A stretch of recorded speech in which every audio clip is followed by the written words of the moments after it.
In this video, my aim is to give you guys the tools and the techniques to implement in conflict resolution. Now, we have conflict, we have disagreements, we have misunderstandings in so many areas and aspects of our life when it comes down to having relationships with our child, with our spouse, or with people.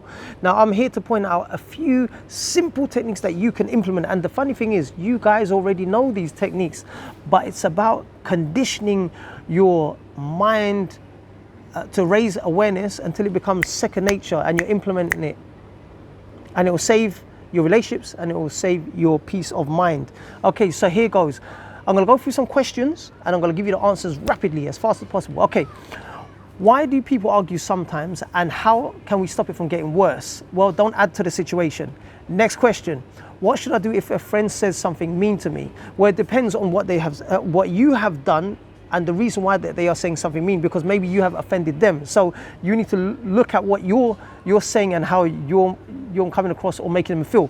Next one, how can I stay calm when I'm really angry or upset? Remove yourself out of the situation. Don't add to the situation by talking. Close your mouth, walk off.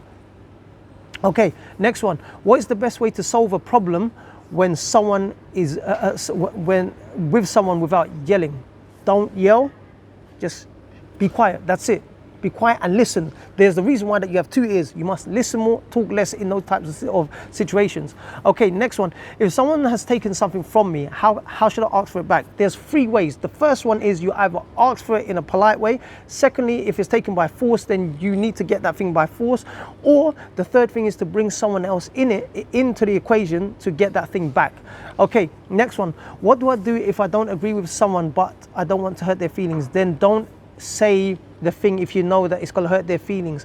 Take a step back, think, reflect, and think of a way that you can come across where it doesn't hurt their feelings. So you need to look for another way of communicating with them. And even if you don't know, then you need to minimize the hurt, okay? And you need to also decide if it is warranted that you need to say this. Is it really important for you to say this? If it's not, then move. Continue. I mean, just disregard it. That doesn't matter. Next one.